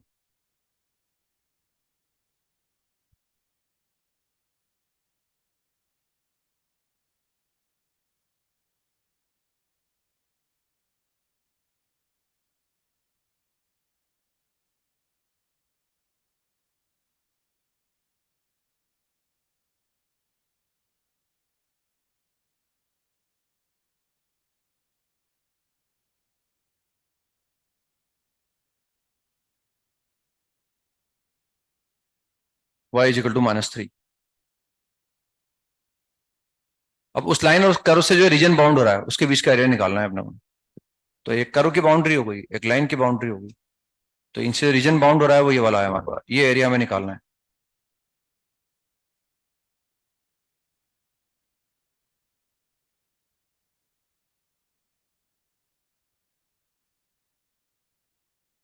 दो कर्व हो गए, एक तरह से एफ एक्स हो गया और जी एक्स हो गया। इनसे बाउंडेड एरिया निकालना चाहता हूं मैं।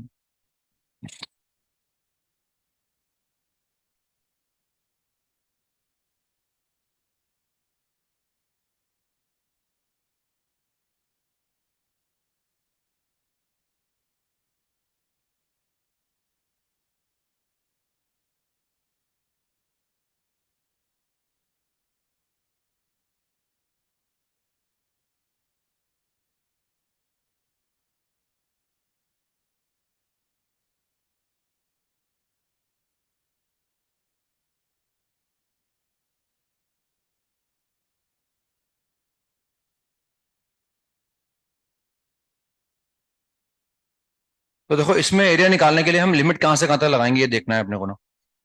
तो इसमें y बराबर -3 है, तो y बराबर -3 के एक तो पहले सोल्व कर लो, इस कर्व को लाइन को सोल्व कर लो। तो यहाँ y की जगह -3 रख दो आप, और जिसे मैं y की जगह -3 रखूंगा तो we get 2x minus x square is equal to -3। इस इक्वेशन को सोल्व कर लेते हैं ताकि ये पॉइंट ऑफ इंटरसेक्शन मालूम पड़ जाएंगे अपने को। तो इसको सोल्व करने के लिए एक्स स्क्वायर माइनस का 2x प्लस 3 बराबर 0, -3 बराबर 0 हो गया। तो एक तो आ गया x-3 और एक आ जाएगा x+1 बराबर 0।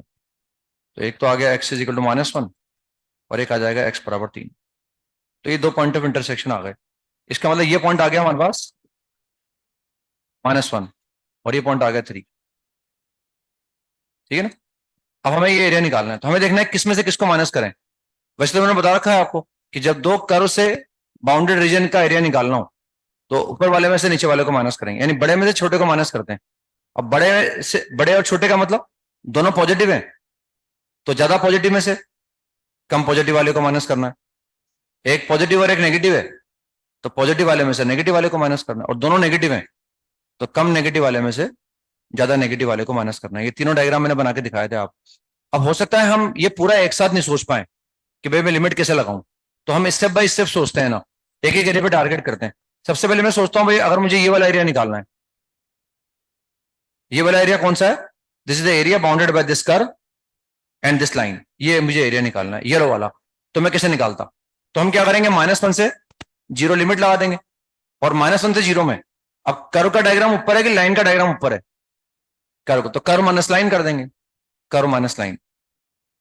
समझ रहे हैं, यानी हमने क्या किया -1 से लेकर -1 से 0, कर्व में से क्या करूंगा लाइन को माइनस कर दूंगा, और ये लिमिट किसकी है, ये लिमिट एक्स की, तो यहाँ dx लिखूंगा ना, उससे येलो वाला एरिया आ जाएगा 100%। ये सिखाया ना भाई मैंने आपको, भी 3-3 डायग्राम बना के दिखाया था मैंने आपको ना। क्लियर हो गया।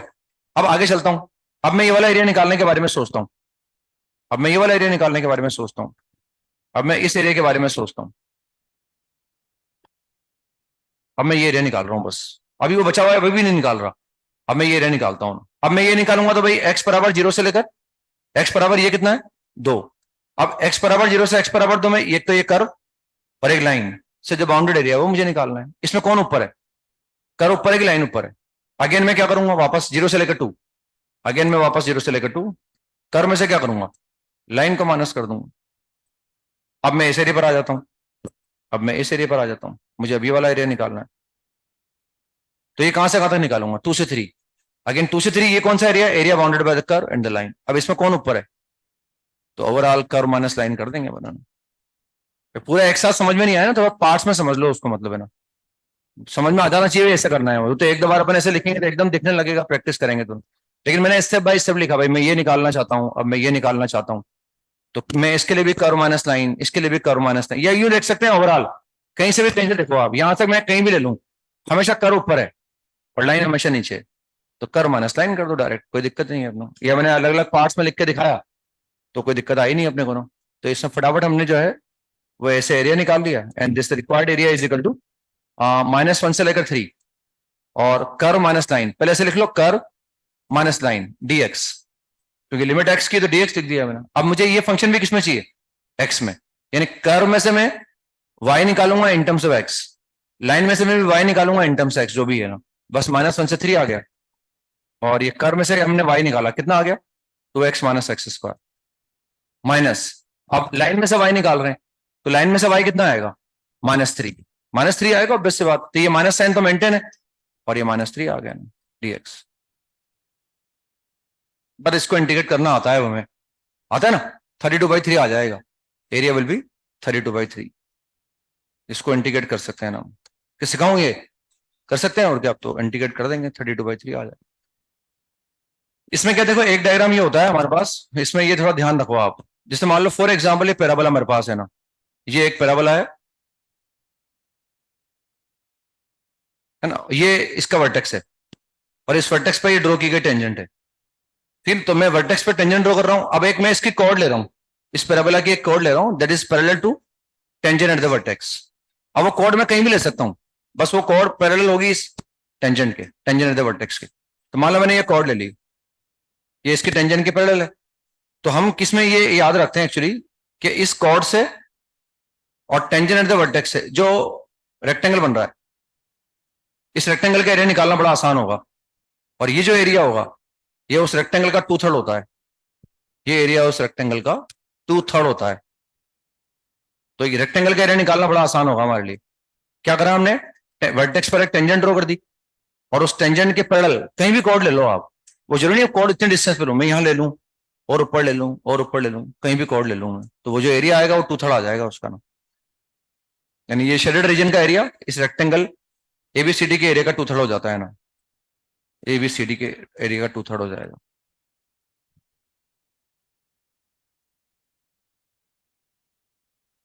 जैसे मान लो मैं पैराबोला को यूं बना दूं, अब पैराबोला मान लो मैं यूं बना दूं ऐसे, तो ये इसका टेंजेंट द वर्टेक्स है, इसके पैरेलल कोई कॉर्ड ले लो आप, ये रेक्टेंगल बन जाएगा और इस रेक्टेंगल का एरिया निकाल लूंगा, और ये वाला जो एरिया होगा that is 2/3 of the area of the rectangle,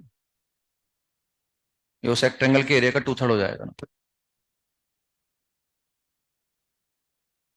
है ना, ये 2/3 आ जाता है, उसको दिखा सकते हैं अपन चाहें तो उसको, ये पैराबोला मान लो y² बराबर 4x है, उस पर एक पॉइंट मान लो 80² 280, और रेक्टेंगल का एरिया फटाफट आ जाएगा, है ना, दिखा सकते हैं मतलब फटाफट अपन चाहें तो ये याद रखना है अपने को, ये this is 2/3 of the area of this rectangle.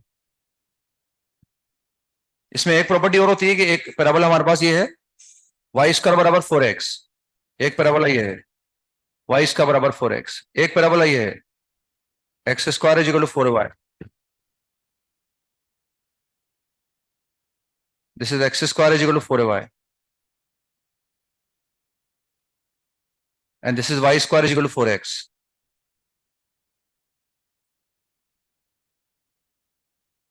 तो ये इनका पॉइंट ऑफ इंटरसेक्शन आ गया ना, तो इसके पॉइंट ऑफ इंटरसेक्शन से मैंने एक रेक्टेंगल बना दिया, इसके पॉइंट ऑफ इंटरसेक्शन से मैंने एक रेक्टेंगल बना दिया, तो ये तीनों एरिया बराबर होते हैं, जैसे ये S1 है, इस लीफ का एरिया S2 है और ये S3, तो तीनों एरिया बराबर होते हैं, और बराबर होने का मतलब ये रेक्टेंगल का 1/3 हो जाएगा ना, ये तीनों एरिया बराबर होते हैं, S1 बराबर S2 बराबर S3 एंड दिस इज, ये पॉइंट आता है इनका पॉइंट ऑफ इंटरसेक्शन आएगा 4a, जो भी आएगा मतलब हो सकता है पैराबोला, अब यहाँ 4a की जगह कुछ और लिखा हुआ हो, एक पैराबोला y² बराबर 4x है, एक x² बराबर 4ay है, तो जहां वो कट कर रहे हैं ये लीफ बन गई उससे एक, तो ये रेक्टेंगल बना ना हमारे पास, जो भी बनेगा रेक्टेंगल का स्क्वायर बन गया एक तरह से, तो इस रेक्टेंगल का 1/3 कर दो, उससे ये एरिया आ जाएगा हमारे पास, रेक्टेंगल का 1/3, वो तो अपन दिखा सकते हैं ना, ये इस रेक्टेंगल का एरिया कितना आएगा 16a², तो उसका 1/3 आ गया मतलब ये।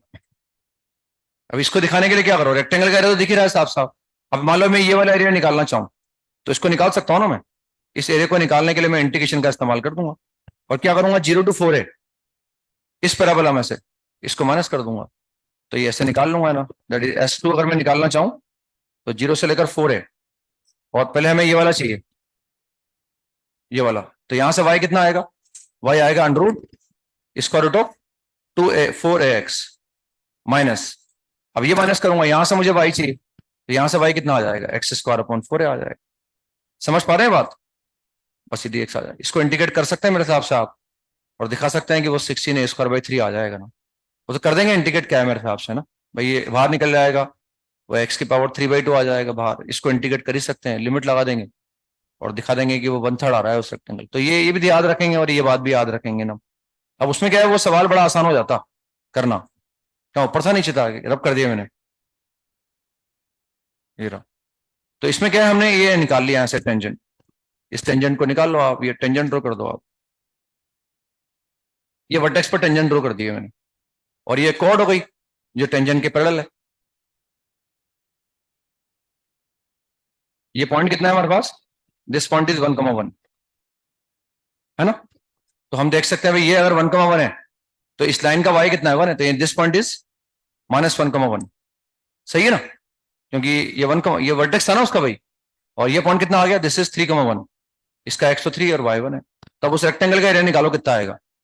ये कितना है हमारे पास, ये 3 हो गया, ये 1 हो गया 4, ये 1 हो गया, और ये कितना था, ये हमारे पास था -1, तो ये भी 4 हो गया, 16 आ गया, मतलब ये 16 आ गया है ना। The area of this rectangle is 16 and 2/3 is 32/3, 32/3 आ जाएगा। वो कैलकुलेशन नहीं करनी पड़ेगी अपने को ना, अगर ये बात याद रहेगी तो ना, है ना। वही तो कंसेप्ट हो गया भाई, वो टेंजेंट हो गई वर्टेक्स पर, ये उसके पैरेलल एक कॉर्ड हो गई, है ना। उस रेक्टेंगल का एरिया निकाल लिया और 2/3 कर दिया उसका, तो उससे 32/3 आ जाएगा फटाफट। नेक्स्ट सवाल पर आते हैं, लिखो आप।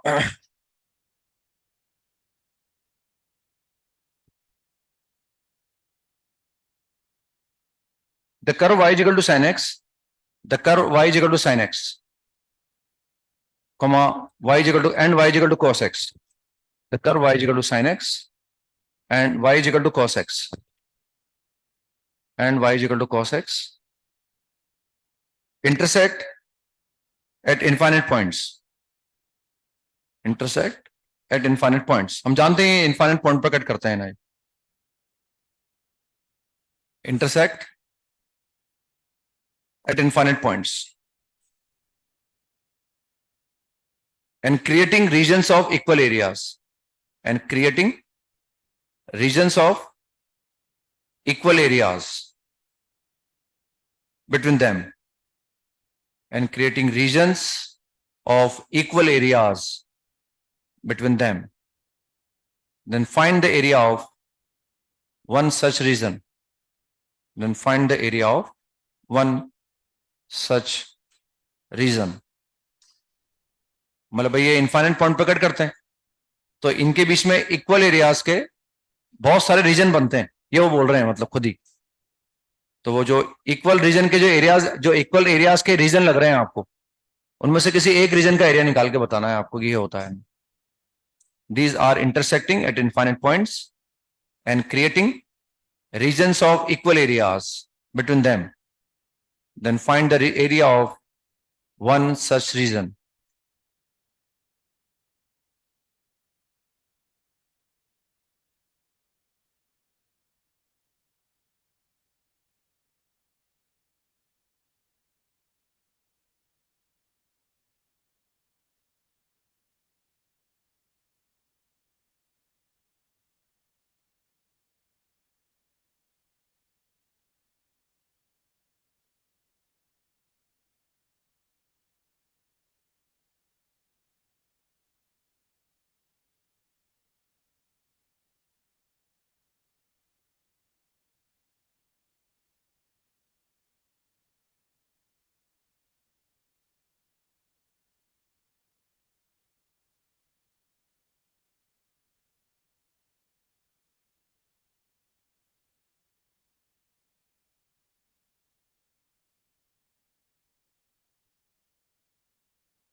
ये साइन कॉस के डायग्राम बना दिए मैंने ना।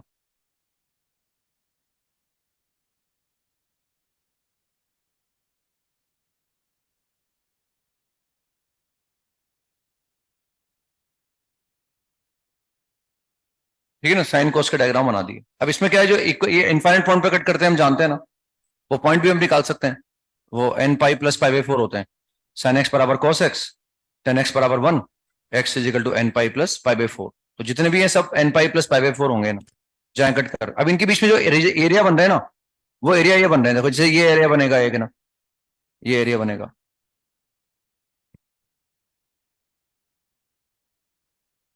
ये एरिया बन रहा है ना। These are the areas of equal, these are the regions of equal areas.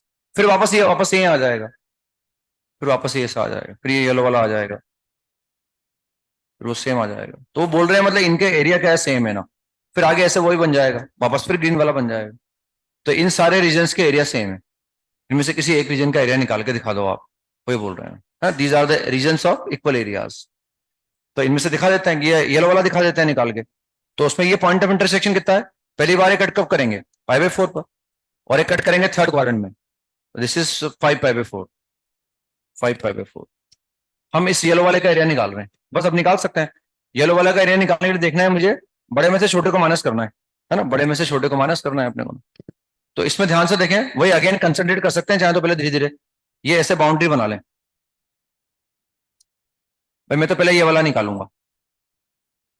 तो ये वाला कैसे निकलेगा भाई, इसमें यहां से यहां तक कौन सा कर्व ऊपर है, साइन का कर्व ऊपर है, कॉस का नीचे, साइन में से कॉस माइनस करूंगा। फिर मैं यहां से यहां तक आ जाता हूं।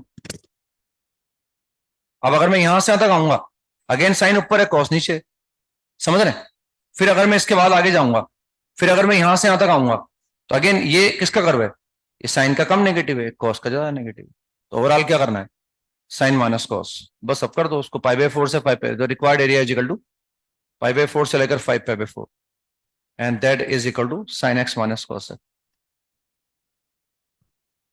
बस वो इंडिकेट करना आता ही है हमें। And the answer will come out to be two root two. Answer will be two root two. ये टू रूट टू आ जाएगा इसका आंसर। कर लेंगे ना इंडिकेट, इंडिकेट। तो ये जितने भी इक्वल रीजन्स के एरिया आ रहे हैं, या इक्वल एरियाज के रीजन आ रहे हैं, इन सबका एरिया बराबर आता है, and there will be two root two. Next सवाल पर आते हैं हम। Find the area, find the area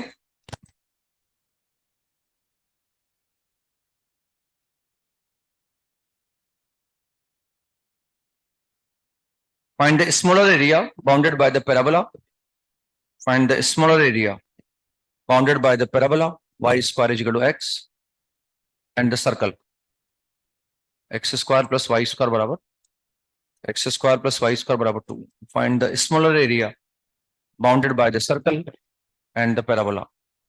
तो इस सर्कल से और पैराबोला से जो एरिया बाउंड हो रहा है, जो स्मॉलर लगे आपको, वो स्मॉलर एरिया निकालना है अपने को।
तो सर्कल का डायग्राम बनाना आसान है, पैराबोला का डायग्राम बनाना आसान है।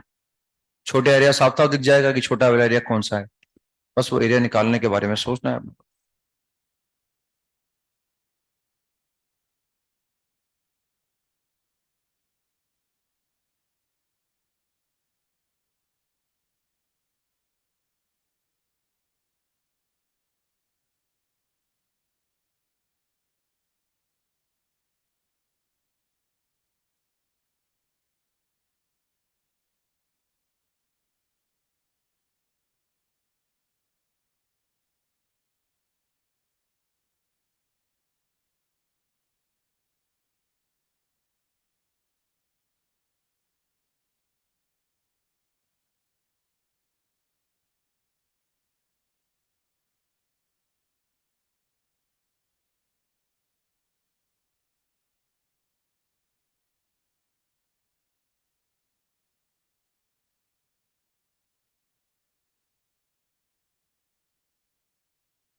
तो दोनों से जो बाउंडेड रीजन होगा वो ये वाला होगा छोटा, बाउंडेड तो ये वाला भी होगा, इसमें भी एक बाउंड्री पैराबोला की होगी, एक बाउंड्री सर्कल की होगी, लेकिन वो बड़ा आएगा, छोटा वाला निकालना है अपने को।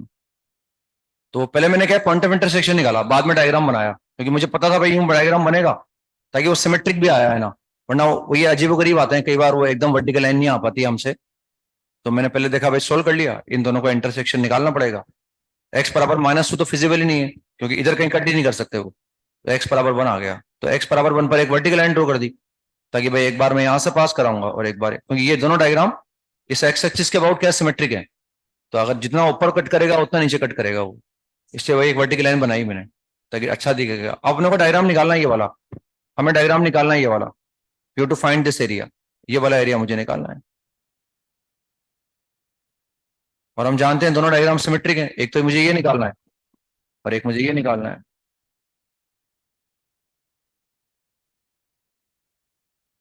इन दोनों को जोड़ दूंगा मैं, और जोड़ने पर जाएगा डबल कर दूंगा उसको ना, क्योंकि नीचे भी तो आएगा ना एक। तो जब जब जब डबल करना हो, आधा करना हो ना, तो सबसे पहले डबल करना चाहिए अपने को। तो required area is equal to, तो required area is equal to, हम निकाल रहे हैं ऊपर वाला, तो ये सबसे पहले डबल करो उसको ना, और साफ साफ लिखो, वरना ये डबल करना भूल जाते हैं कई बार अपन। सबसे पहले डबल करो। अब हम पहले ये वाला एरिया निकालेंगे, तो 0 to 1। अब इसको निकालने के लिए क्या करेंगे, इस पैराबोला को इंटीग्रेट कर देंगे, लेकिन लिमिट लगा रहा हूं मैं एक्स की, तो dx आएगा, और वहां से क्या निकलेगा, y निकलेगा। तो पैराबोला में से मुझे y निकालना है, तो पैराबोला में से y कितना आएगा, प्लस माइनस √x, लेकिन हम जानते हैं इसका इक्वेशन क्या होगा, प्लस √x ही होगा। वो तो -√x तो ये वाला होगा ना, समझ रहे ना आप, हम ऊपर वाली ब्रांच को इंटीग्रेट कर रहे हैं, तो ये आ गया √x dx। तो ये तो ये वाला एरिया निकल गया, ये तो ये वाला एरिया निकाल दिया हमने, ये वाला एरिया निकाल लिया हमने, ये वाला। अब ये वाला निकालना बाकी है, तो इसको निकालने के लिए क्या करें, अब हम 1 से लेकर √2 क्या करेंगे, सर्कल को इंटीग्रेट कर देंगे। अब सर्कल में से y निकाल लेंगे, इस ब्रांच को इंटीग्रेट करना है, तो सर्कल में से y निकाल लो, तो सर्कल में से y 2 आएंगे, हम ऊपर वाली ब्रांच को देख रहे हैं तो प्लस साइन ले लेंगे ना, तो कितना आ जाएगा, √2 माइनस एक्स स्क्वायर।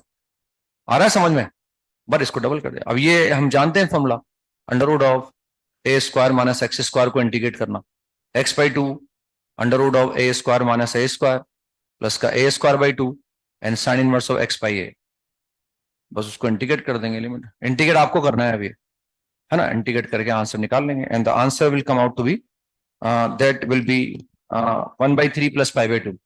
आंसर आ जाएगा π/2 प्लस, यानी 2 से मल्टीप्लाई करने के बाद आएगा ये π/2 plus 1/3, this will be the answer. अब इंटीग्रेट तो कर लेंगे ना, कोई दिक्कत नहीं है इंटीग्रेट करने में।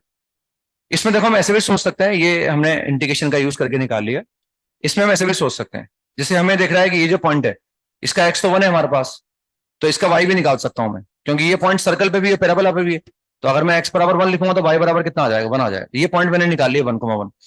अब इसको निकालने के लिए मैं ऐसे सोच रहा हूँ, देखो मैंने क्या करा, इस पॉइंट को इससे मिला दिया, इस पॉइंट को मैंने इससे मिला दिया, ठीक है ना। तो हमने ये एरिया निकालने के लिए बेसिकली ये जो डायग्राम है, this is the sector of the circle, ये एक सर्कुलर सेक्टर हो गया, ये एक सर्कुलर सेक्टर, और area of circular sector is half r² theta, area of circular sector is half r² theta.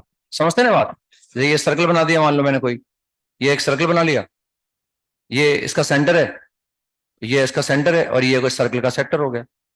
अगर ये एंगल थीटा है and this radius is r, then the area this circular sector is half, मतलब वो integrate नहीं करना पड़ेगा मुझे, अगर मैं ऐसे सोचूंगा तो, वो इंटीग्रेट करने में टाइम लग रहा है, मैं ऐसे सोचूंगा तो मुझे इंटीग्रेट नहीं करना पड़ेगा, क्योंकि मैं इस सेक्टर, तो सर्कुलर सेक्टर ही हो गया, देखो अभी, है ना, ये पॉइंट सही बोल रहा हूँ मैं, सर्कुलर, तो इसका मैं एरिया निकाल दूंगा half r² theta, what is the radius, √2। अब थीटा निकालना है मुझे, तो थीटा निकालने के लिए मैं क्या करूंगा, थीटा निकालने के लिए मैं इस एंगल का इस्तेमाल कर लूंगा, थीटा निकालने के लिए हम इसका इस्तेमाल कर लेंगे, this theta is this angle, and that is π/4, that is π/4, π/4 ही होगा ना वो, क्योंकि ये 1,1 है, तो y इक्वल टू x हो गया, मतलब एक तरह से। तो ये एरिया तो मैं निकाल लूंगा, ये वाला एरिया मैं निकाल लूंगा, इस एरिया को हम निकाल सकते हैं, इस एरिया को मैं निकाल लूंगा, और इसको निकालने के लिए मैं इसका इस्तेमाल कर लूंगा। ये तो हो गया एरिया ऑफ सर्कुलर सेक्टर, जो मैथमेटिकली फटाफट निकाल लूँ। अब वो ऊपर वाला एरिया बचा बस मेरे पास, अब एरिया बचेगा हमारे पास ये वाला एरिया बचेगा हमारे पास, ये वाला एरिया।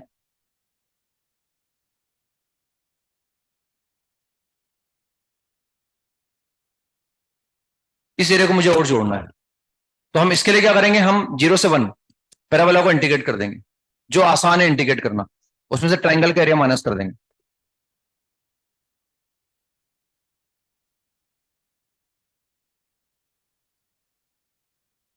भाई अगर मैं 0 to 1 पैराबोला को इंटीग्रेट करूंगा ना, तो इस रेक्टेंगल ट्राइंगल का एरिया नहीं आएगा, ये तो आ जाएगा ना, समझ में नहीं आ रहा? तो हम क्या करेंगे, 0 to 1 इंटीग्रेट कर दो, तो ये 0 to 1 मैंने इंटीग्रेट किया पैराबोला को। पैराबोला क्या है, √x dx। लेकिन हम जानते हैं जैसे ही इंटीग्रेट करूंगा, तो ये जो राइट एंगल ट्राइंगल दिख रहा है आपको, दिख रहा है ना, अलग अलग कलर दिख रहा है शायद, है ना, इस राइट एंगल ट्राइंगल का एरिया और आ जाएगा हमारे पास इसमें। तो इस राइट एंगल ट्राइंगल को माइनस कर दो, तो हाफ बेस इंटू हाइट, तो हाफ है, व्हाट इज बेस 1 और व्हाट इज हाइट 1। ये वाला एरिया आ गया, ये जो एरिया आया ये वाला आ गया, ये एरिया ये वाला आ गया, ये वाला एरिया आ गया हमारे पास।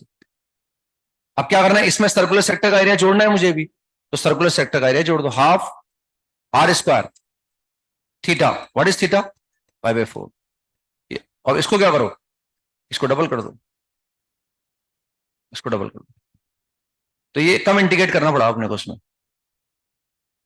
भाई ये जो एरिया आया ना, ये वाला जो एरिया आ गया ये वाला आ गया, समझ रहे हैं, ये तो ये वाला एरिया आ गया और ये सर्कुलर सेक्टर आ गया, तो उस एरिया में सर्कुलर सेक्टर का एरिया जोड़ दिया पहले मैंने, तो ऊपर वाला पूरा कवर हो गया। अब इसको डबल कर दो आप, तो बस इतना सा इंटीग्रेट करना है आपको, बस ये, और वो फिर उससे निकाल सकते हैं मेरे, किससे? हाँ तो वो फिर उसको अलग से जोड़ना पड़ेगा ना उसको, नहीं फिर वो निकालना पड़ेगा फिर अपने को, ये मान लो रेक्टेंगल से ये वाला निकाल पाऊंगा मैं, फिर वो अलग से निकालना पड़ेगा, वो जोड़ना पड़ेगा, तो उसके लिए इंटीग्रेट करना पड़ेगा ना सर्कल को। हाँ तो कर लो ना, मैं मना थोड़ी कर रहा हूँ यार, मैंने बताया तो ये इंटीग्रेट करके, नहीं बताया क्या, मैं ही तो बता रहा हूँ ये भी आपको, इसमें इंटीग्रेट नहीं करना पड़ा ना, मैं थोड़ी कह रहा हूँ फॉर्मूला मुझे नहीं आता। पता नहीं क्या आप उटपटांग बातें पूछते हो यार आप, इसके ऊपर हाथ पैर नहीं वो बात पूछ रहे हो आप।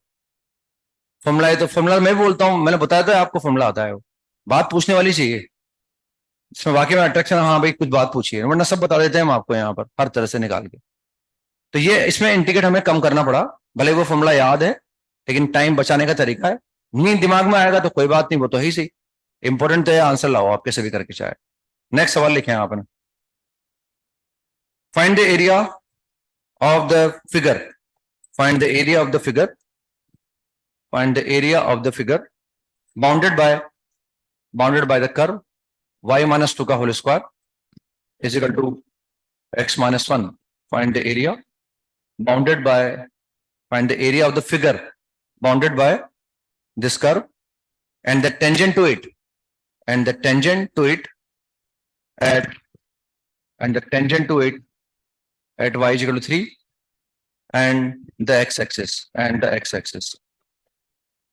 तो तीन बाउंड्री है मतलब यहां में ना, एक तो एक कर्व की बाउंड्री हो गई, एक इस कर्व पे लाई करने वाले किसी पॉइंट y=3 पर मैं टेंजेंट निकालूंगा, एक टेंजेंट की बाउंड्री हो गई और एक एक्स एक्सिस की बाउंड्री हो गई ना। तो सबसे पहले टेंजेंट निकालनी है, हम जानते हैं एक पैराबोला है, और इस पैराबोला को देखकर चार चीजें निकाल सकते हैं हम, इसको देखकर ही चार चीजें निकाल सकते हैं। इस पैराबोला को देखकर एक तो हम इसकी एक्सिस का इक्वेशन निकाल सकते हैं, एक टेंजेंट एट द वर्टेक्स का इक्वेशन निकाल सकते हैं, एक लेंथ ऑफ लेटेस्ट सेक्टम निकाल सकते हैं, और एक वर्टेक्स निकाल सकते हैं ना। इन चार चीजों को देखकर निकाला जा सकता है।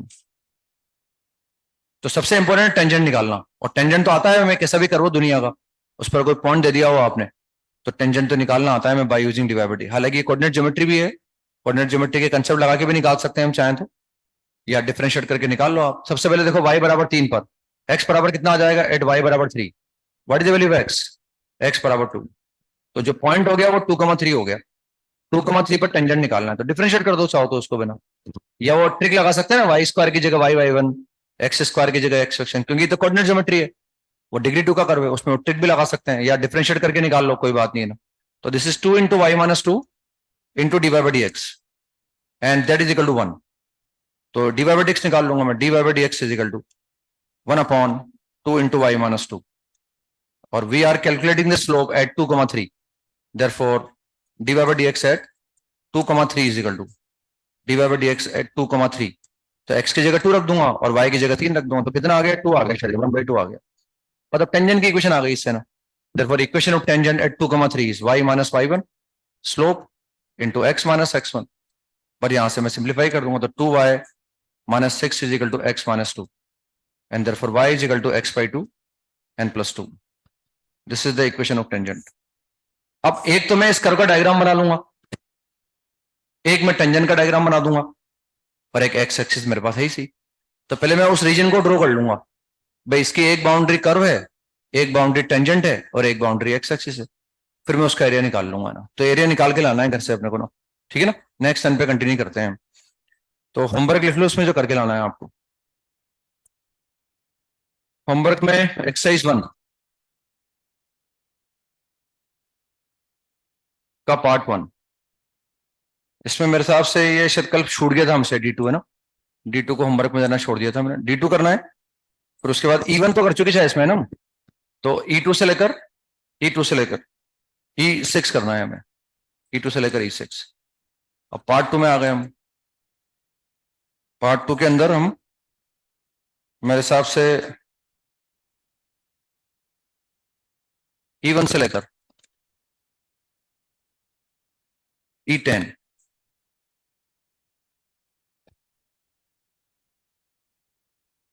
एक्सरसाइज 1 का पार्ट 3,